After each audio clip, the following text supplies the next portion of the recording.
예, 안녕하십니까. 드림부동산 투자연구소 대표 정창래입니다. 자, 오늘 제가 이제 강의해드릴 이제 주제가 어떤 거냐면요. 최근에 이제 그 상담 문의 중에 또 이런 상담 문의가 많습니다. 이 지금 9.13 대책의 이제 가장 큰 이제 내용들을 살펴보면 세 가지로 압축을 할 수가 있거든요. 첫 번째가 그 투기 수요를 억제하기 위한 이제 대출 규제에 있죠. 이 대출 규제가 있고, 그 다음에 이제 두 번째가 그 양도소득세 강화라든가 아니면 이제 이 종부세 이제 추가 세율 인상이라든가 아니면 세부담 상한선 조정 등을 통한 이제 보유세 강화죠. 이제 보유세 강화고, 그 다음에 이제 마지막으로 이제 9월 21일 날, 그러니까 9.13 대책의 지금 후속 대책으로 나온 이제 9월 21일 날 나온 이제 수도권 주택 공급 확대 방안, 이 세 가지로 좀 압축을 해볼 수가 있는데, 이제 제가 지난 이제 강의에서는 제가 뭐 양도소득세라든가 아니면 뭐 임대사업자에 대한 혜택 축소 아니면 종부세에 대한 내용들을 많이 설명을 드렸어요. 그런데 이제 이 대출에 대한 규제가 이제 들어가는 것들에 대해서 지금 상담 문의가 좀 많으시기 때문에 제가 한번 정리하고 넘어가는 시간을 한번 갖도록 하겠습니다. 자, 먼저 이 화면상으로 한번 보시면요. 화면상으로 보시면, 자, 지금 이제 그 가장 이제 그 규제 중에 하나가 큰 게 이제 대출 규제죠. 이 대출 규제들을 보면요. 이렇게 보시면 돼요. 지금 이제 이 주택 가격을 이제 고가주택가, 이 고가주택 기준 이하, 그러니까 이 고가주택에 대한 기준 이하하고요. 고가주택 구입시로 지금 나눠지게 되는데, 이 고가주택에 대한 기준점은 시가가 아니에요. 그러니까 시세가 아닌 공시가격 기준입니다. 여기 아래 보시면은 고가주택은 공시가격 9억 원 초과 주택은 나와 있죠. 예. 요 기준으로 이제 보시면 되고요. 자, 그래서 이제 우리가 뭐 지금 이제 규제 지역이라고 하면은 지금 여기 보시면 조정 대상 지역이 있고 우리가 투기 지역과 투기 과열 지역으로 이제 볼 수가 있겠죠. 자, 그래서 규제 지역과 규제 지역이 아닌 지역에 따라서 LTV라던가 DTI가 달라집니다. 그 다음에 이 무주택 서민이나 아니면 무주택 세대주, 그 다음에 1주택 보유자, 그 다음에 2주택 이상 보유자에 따라서 또 LTV나 DTI가 달라지거든요. 이 내용을 좀 간단하게 한번 살펴드리고 좀 이제 자세하게 좀 넘어가도록 할게요. 자, 지금 이제 이 서민 이제 실수요자 같은 경우에는 이제 투기가열지구 내에서도 LTV나 DTI가 50%죠. 자, 그 다음에 이제 조정대상 지역 같은 경우에는 지금 LTV가 70%, 예, DTI가 60%고, 그 다음에 이제 조정대상 지역 외 지역 같은 경우에는 이제 외 지역 같은 경우에는 70에서 60%입니다. 자, 그 다음에 이제 무주택 세대주 같은 경우에는 지금 서울 같은 지역이 전역이 다 이제 조정대상 지역이면서 투기 가열지구면서 투기 지역이죠. 이게 서울 같은 지역은 무주택 세대주도 지금 40%밖에 안 나와요. LTV가. 자, 그 다음에 이제 조정대상 지역 같은 경우는 한 60% 정도 나오고요. 그 다음에 이 조정대상 지역이 아닌 지역들은 70%까지 나옵니다. 자, 그런데 이제 규제가 강화가 되는 게 1주택 이상 보유자에 한해서 지금 규제가 강화가 되고 있는 거예요. 자, 1주택 보유자 같은 경우에는 원칙적으로는 안 나와요. 안 나옵니다. 여기 보시면 안 나오죠. 지금 투기가열지구라던가 지금 조정대상 지역 아니면 투기지역 같은 경우는 원칙적으로 0% 안 나옵니다. 자, 그런데 예외 조항이 또 들어가 있어요. 예외 조항이 들어가 있는데, 그래서 예외적으로 뭐 이런 거죠. 1주택 세대주가 2년 이내 기존에 있는 주택을 처분 조건부로는 이제 예외 조항이 있는데, 이 예외 조항으로는 이제 뭐 40% LTV 40%까지 나온다라는 거죠. 이제 조정 대상 지역은 60%로 이제 보시면 되고요. 자, 그 다음에 이제 2주택 이상 보유자죠. 2주택 이상 보유자는 안 나옵니다. 처분 조건부로도 안 나와요. 일단 요 내용을 이따가 제가 가서 좀 자세하게 좀 설명을 드리고요. 자, 그 다음에 이제 고가주택이죠. 이 고가주택에 대한 구입 시에는 원칙적으로는 1주택에서 2주택은 안 나옵니다. 네. 안 나오는데 예외 조항이 있죠. 예외 조항은 투기가열지구 같은 경우에는 40%, 그 다음에 조정대상 지역 같은 경우는 60%가 나오는데, 이 예외 조항 같은 경우에는 실거주 목적으로, 예, 실거주 목적으로 이제 고가주택을 매입할 경우에는 이제 이런 그 예외 사항이 되는 거죠. 자, 이렇게 좀 정리를 해보고요. 지금 하나하나 한번 뭐 여러 좀 사례를 들어서 한번 정리를 한번 해볼게요. 지금 이제 금융감독원에서 나온 자료가 제가 찾아보니까 이 금융감독원에서 나온 자료가 있더라고요. 그래서 여러분들이 필요하시면 금융감독원에 들어가셔서 이 자료를 좀 한번 확인을 해 보시면 될 것 같습니다. 지금 이제 위에 보시면 주택시장 뭐 안정대책에 대한 관련 금융 부분 이제 해설이 나온 건데, 요 자료 한번 찾아보시면 될 것 같고요.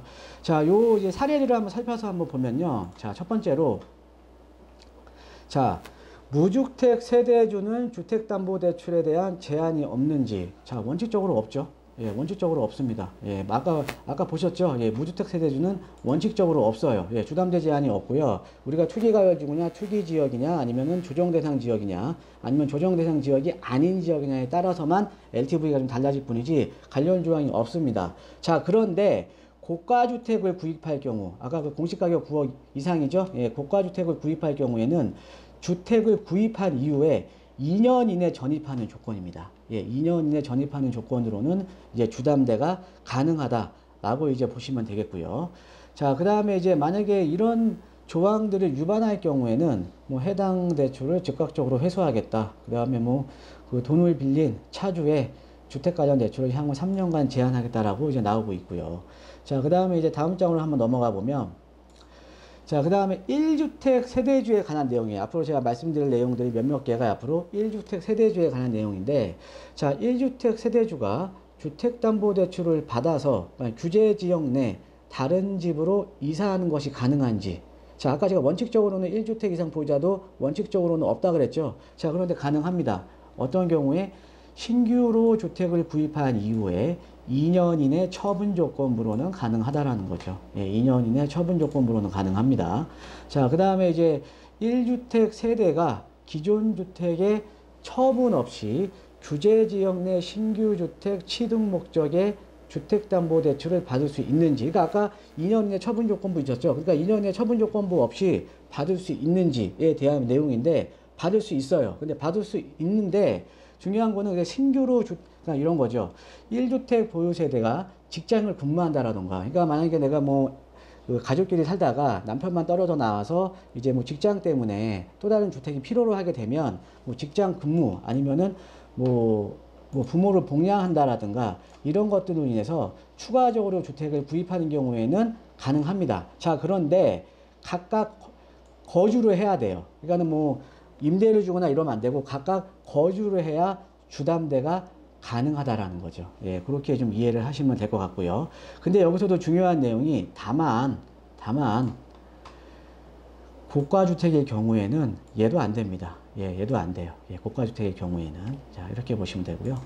자, 그 다음에 이제 1주택 세대주가 이미 보유하고 있는 주택을 담보로 규제지역 내 신규 주택을 구입할 수 있는지. 그러니까는 아까는 1주택 보유자가 이제 새롭게 매입하려는 주택에 대해서 주택담보 대출을 받아서 매입을 하는 거고, 얘는 기존에 있던 주택을 담보로 해서 규제지역 내 신규 주택을 구입할 수 있는지에 대한 내용이거든요. 자, 그래서 이사라든가 직장 근무, 부모 봉양 등 추가주택 구입의 사유가 명백하게 입증이 될 경우에는 가능해요. 가능합니다. 아까 그래서 2년 이내 기존 주택 처분 조건부라던가 아니면은 기존 주택을 보유 시에는 이 보유 시에는 아까 말씀드렸듯이 고가주택은 안 됩니다. 이 고가주택에 대한 거는 이 9억 이상의 고가주택은 안 나와요. 이제 주담대가. 이제 그렇게 보시면 될 것 같고요. 자, 또 이제 이런 거죠. 또 1주택 세대주가 있어요. 근데 이 규제 지역이에요. 조정대상 지역이나 투기가열지구나 이제 투기 지역인데 해당 주택이 재건축 재개발을 위해서 멸실됐어요. 그래 멸실되면 보통 이주비 대출이라던가 조합원 이제 추가 분담금에 대한 대출을 이제 받잖아요. 이럴 때는 가능합니다. 이주비 대출이나 조합원에 대한 분담금 대출 지급이 가능하다. 자, 그런데 이 이주비 대출이라는 이런 걸 받아서 추가주택을 구입하면 안 됩니다. 추가주택을 구입하지 않겠다라는 약정을 체결해야 된다는 거죠. 예, 약정을. 그래서 예전 같은 경우에는 보통 이제 이주비 대출을 받아서 주변에 뭐 이제 대체주택으로 이제 주택을 매입하는 경우도 있는데 이게 이제 불가능해진 겁니다. 이렇게 이해를 하시면 될 것 같고요. 자, 그러면은 이제 이 대책에 따르면 아까 제가 여러 가지 설명을 드렸죠. 예외 조항. 그러니까 실거주 목적인 이사라든가 아니면 부모를 봉양한다라든가 아니면 직장 때문에 주택을 새롭게 매입한다라든가 이런 것들로 인해서만 이제 주담대가 허용이 되냐, 그리고 이제 정부가 약간 열거한 예외사항만 인정이 되냐 하는데, 이제 실수요자 보호를 위해서 정부가 예외 사회로 직시하지 않은 사례도 인정이 가능하다라고 이제 보시면 됩니다. 그냥 명백하게 나는 어쩔 수 없이 만약에 주담대를 받을 수밖에 없다라는 거는요, 내가 이제 그 명백한 그 상황의 경우에는 어떻게 보면 이제 주담대도 인정이 가능하다라고 이제 보시면 되겠습니다. 근데 뭐 실질적으로 이런 경우가 입증하기가 상당히 좀 힘들겠죠. 예, 그렇게 보시면 될 것 같습니다. 자, 그래서 이제 1주택 이상 보유자, 1주택에 대한 내용들은 지금 정리를 한번 해드렸고요. 자, 2주택 이상 이제 보유 세대에 대해서 좀 말씀을 드릴게요. 2주택 이상 보유 세대. 자, 2주택 이상 보유 세대가 규제 지역이 아닌 곳에서 대출, 그러니까 규제 지역이 아닌 지역이죠. 그러니까 뭐 조정 대상 외 지역들이겠죠. 규제 지역이 아닌 곳에서 주택을 추가적으로 구입하고자 할 때 이 주택담보대출을 받는 경우는 대출이 제한되는가? 라고 나왔는데, 자, 2주택 이상 보유세대를 할지라도 규제 지역이 아닌 지역은요, 주담대는 제한되지 않습니다. 그러니까 주택담보대출 나온다라는 거죠. 규제 지역이 아니면. 자, 이번에 대출 규제가 들어가는 건 아까 제가 말씀드렸죠. 규제 지역에 대해서만 지금 대출에 대한 규제, 제한이 들어가는 겁니다. 이거 꼭 명심하셔야 되고요. 자, 그 다음에 2주택 보유세대가 2주택을 2년 이내 모두 처분하는 조건으로 규제 지역 내 신규주택 구입 목적의 주택담보대출을 받을 수 있는지 없습니다. 예. 자, 지금 여기 규제 지역 내 주택 목적의 주담대를 받을 수 없다라고 나오죠. 자, 이럴 경우에는 그럼 어떻게 해야 되냐면 먼저 1주택을 매도를 하시고요. 1주택자로 만들어 놓은 다음에 처분 조건부로 가셔야겠죠. 예, 기존 주택 처분 조건부로 해서 주담대를 이제 받으셔야겠죠. 자, 이렇게 보시면 됩니다. 자, 그 다음에 이제 2주택 세대주가 직장 근무 등으로 규제 지역 내 추가 주택을 구입하고자 할 때 주담대 받을 수 있는가? 없습니다. 아까 제 2주택자는 원칙적으로 못 받는다고 했잖아요. 그러니까는 아까 뭐 규제 뭐 직장 근무나 부모 복양 등으로 인해서도 안 됩니다. 예, 그러니까 이 주담대 안 나온다고 이제 보시면 됩니다. 자, 그래서 또 이제 나머지 내용을 보면 2주택 보유 세대가 기존 주택을 매도할 예정, 그러니까 2주택 중에 한 주택을 매도할 예정인데 거기에 지금 보니까 매도를 하려고 보니까 거기에 지금 세입자가 지금 살고 있는 거죠. 세입자가 살고 있어서 먼저 전세금을 빼줄 경우도 있잖아요. 그러니까 여기 보시면 전세자금 반환 용도로 대출이 가능한지, 이럴 경우에 대출이 가능하냐. 예, 이럴 경우에는 대출이 가능합니다. 예, 대출이 가능한데, 근데 다만 차주는 기존 주택의 최종적인 매매 내역을 제출해야 됩니다. 그러니까 내가 이게 지금 계약이 됐어요. 그러니까 매매 계약이 됐어요. 요 내역을 제출을 하면 주담대가, 그러니까 이제 전세자금 반환 용도의 이제 주담대는 가능하다라는 거죠. 이렇게 보시면 될 것 같고요. 자, 그 다음에 2주택 이상 보유 세대가 의료라든가 교육비 등의 목적으로, 그러니까 생활안정자금이죠. 생활안정자금을 받는 것이 가능한지, 예, 가능한지에 대해서는 자, 각 지역별로 LTV, DTI 한도 내에서, 그러니까 LTV 한도 내에서 집 한 채당, 그러니까 한 채당, 한 주택당 연간 한도 1억 원의 대출 취급은 가능하다라고 이제 보시면 되겠습니다. 그런데 이거를 이용해서 만약에 추가로 주택을 구입하는 경우에는 또 이렇게 해당 대출을 즉각 해소하고 해당 차주의 주택 관련 대출을 향후 3년간 제한한다라는 이제 내용이 또 들어가 있죠. 예, 그렇게 보시면 될 것 같습니다.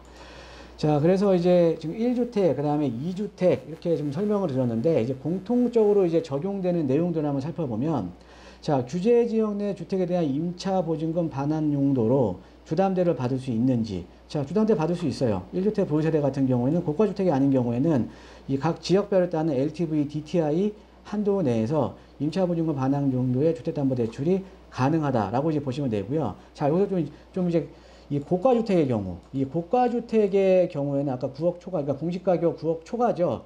그럴 경우에는 1주택 세대가 임대를 놓던 본인 주택에 전입을 해야 돼요. 그러니까 전입간 이사를 할 목적으로 기존에 있던 세입자를 빼주겠다라는 목적으로 임차보증금 반환 용도의 주택담보대출이 가능하다라는 겁니다. 이것도 좀 알아두시면 좀 좋을 것 같고요. 자, 그 다음에 이제 2주택 이상 보유 세대 같은 경우는 아까 이제 한번 설명을 드렸는데 매매계약서를 갖고 있어야 됩니다. 예, 매매계약을 체결하고 요 내용을 내가 증빙을 해야 돼요. 그래서 그럼 1주택자의 준하는 전세자금 반환 용도의 주담대가 가능하다라고 이제 보시면 되겠습니다.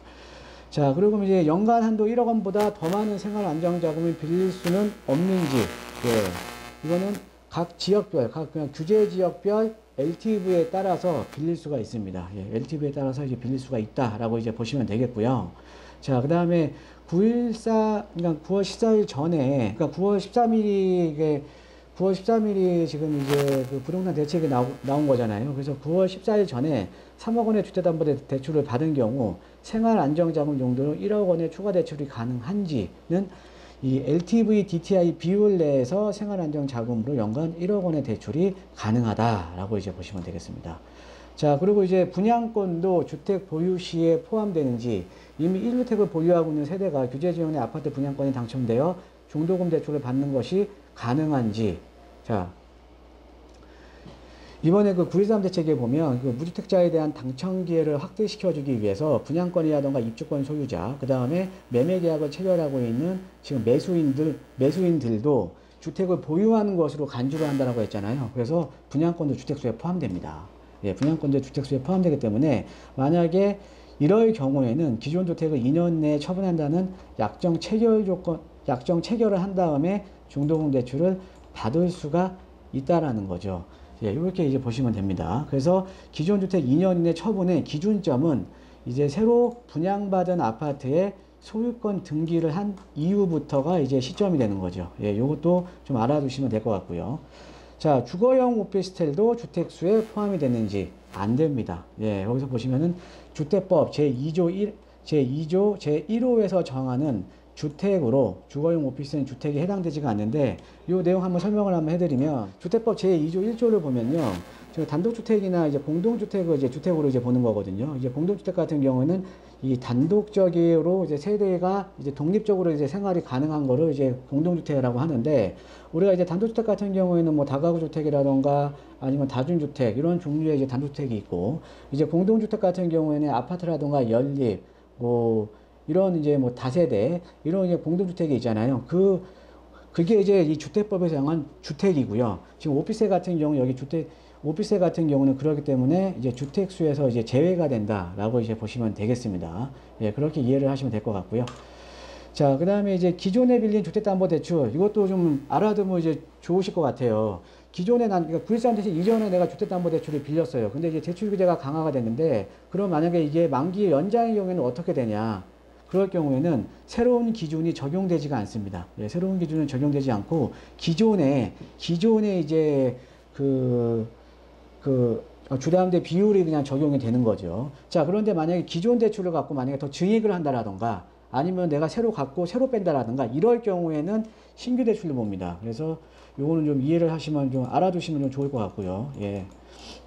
자, 그 다음에 9.13 이전에 주택 매매 계약을 체결하고 계약금을 지불한 경우 새로운 규제에 적용을 받게 되는지, 예, 이럴 경우에는 계약금을 납부하였다라는 사실을 입증한 경우, 그러니까 9월 13일까지 주택 매매 계약을 체결하고 계약금을 납부하였다라는 사실을 입증을 할 경우에는 강화된 대출 규제 적용을 안 받습니다. 그래서 종전의 규정을 적용한다라는 거죠. 이렇게 보시면 되고, 이 외에도 그 전에 뭐 이제 9월 13일 이전에 뭐 자설을 이제 은행권에 벌써 해놨거나 이런 것들도 이 종전 규정을 적용받는다라고 이제 보시면 되겠습니다. 자, 그래서 뭐 그래서 이제 1주택자, 2주택자에 대한 대출 규제에 대해서 좀 이제 사례들이 좀 나와 있으니까 사례를 통해 좀 말씀을 드렸는데, 하나 또 이제 임대사업자에 대한 내용들을 한번 살펴보면요, 좀 중요한 것만 몇 가지만 짚어드릴게요. 예. 자, 사업자 대출 중 주택담보대출 LTV 규제 대상이죠. 그러니까는 지금 LTV, 그러니까 기존에 있던 임대사업자에 대한 대출을 LTV 부위까지 지금 낮춘다라는 게 또 이번에 그 임대사업자에 대한 혜택이 축소된 것 중에 하나잖아요. 자, 여기 보시면 주택을 임대할 수 있는 개인사업자가 임대사업을 활동을 위해 투기가를 주고 소재주택을 담보로 할 경우에는 담보로 사업자 대출을 받는 경우에 적용하는 겁니다. 이게 투기지역과 지금 투기가열지구가 있죠. 예, 투기가열지구가 있고, 그 다음에 여기에 보시면은 임대사업자에 대한 임대용 주택뿐만 아니라 주택법 제2조 1호에 정하는 모든 주택이 지금 이제 대상이라는 거죠. 그래서 여기 보시면은 조정대상 지역은 빠져 있네요. 예, 조정대상 지역은 빠져 있습니다. 예. 자, 그리고 근데 여기에 건물을 새로 건축해서 임대주택을 신규 공급하고자 하는 경우에는 적용되지가 않습니다. 자, 워낙 지금 이제 주택이 지금 부족한 상황이니까 신규로 지었을 경우에, 그러니까 신규로 주택을 공급하는 경우에는 이 LTV에 대한 규제 대상에 포함되지 않는다라고 이제 보시면 되겠습니다. 자, 그래서 요거 하고요. 하나만 더 제가 좀 보면, 이거 하나 보여드릴게요. 자, 주택임대사업자가 지금 기존에 지금 임대사업자 대출을 받았어요. 근데 만기로 연장할 경우에는 어떻게 되는가? 그럴 경우에는 기존 LTV 비율대로 그냥 만기 연장이 가능합니다. 근데 이럴 경우에도 뭐 증액이라던가 아니면은 제약정이라던가 대안이라던가 채무인수 등 이럴 경우에는 신규 대출을 보기 때문에 강화된 기준을 적용하고 그냥 그대로 그냥 연장이 될 경우에는 기존대로 그냥 만기 연장이 가능하다라고 이제 보시면 되겠습니다. 자, 그래서 지금 여러 가지를 이제 말씀을 드렸는데, 그래서 지금 이제 이 구일산 대책의 가장 큰 핵심적인 내용 중에 투기 수요를 억제하기 위해서 대출에 대한 규제가 많이 강화가 됐어요. 그래서 이번 시간에는 이런 내용들을 좀 사례를 통해서 좀 말씀을 드렸는데, 요 자료 같은 경우에는 금융감독원에 들어가 보시면 요 자료가 나와 있어요. 그래서 참고하실 분들은 이 자료를 좀 참고를 하시고요. 오늘 좀 내용이 좀 좋았으면 이제 좀 구독하기 버튼을 좀 눌러주시고요. 그 다음에 그 좋아요 버튼 눌러주시고 또 알림 버튼 누르시면 제가 이제 그 동영상 올릴 때 바로바로 이제 바라볼 수가 있으니까 알림 버튼도 좀 눌러주시고요. 자, 그래서 오늘 강의는 여기서 이제 그만하도록 하겠습니다. 예, 감사합니다.